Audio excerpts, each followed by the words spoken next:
বার্মিংহামের British মুসলিম স্কুলে intensive Kirat and তাজবিদ কোর্সের graduation and award ceremony অনুষ্ঠিত হয়েছে।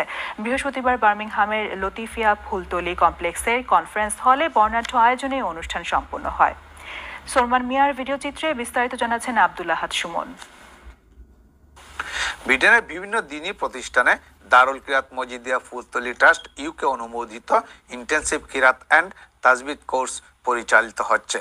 ব্রিটিশ মুসলিম স্কুলের অনুষ্ঠানে গ্র্যাজুয়েশন প্রাপ্ত 10 শিক্ষার্থীকে পাগড়ি ও ক্রেস্ট দেওয়া হয়।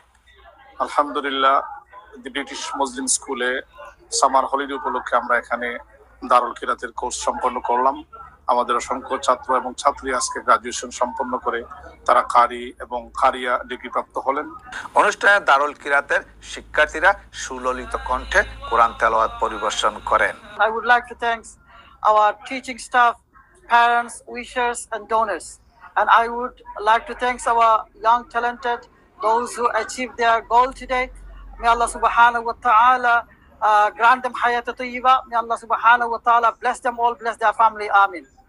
অনুষ্ঠানে অভিভাবকদের পাশাপাশি উচ্চশিত গ্র্যাজুয়েশন প্রাপ্ত শিক্ষার্থীরা Allah subhanahu wa ta'ala to bless MK Huzur, Mahmoud Kamal and all the Qari teachers to because they've helped me pass this course. Allah, proud and happy to become a Qari at this age. And principal Maulana Qadir Al হাসানের সভাপতিত্বে ও মাওলানা মোহাম্মদ মাহবুব কামালের সঞ্চালনায় বিশেষ অতিথি ছিলেন Bangladesh multipurpose সেন্টারের chairman আলহাজ কামরুল হাসান চুনু, মোহাম্মদ খুরশিদুল হক সহ অন্যান্যরা।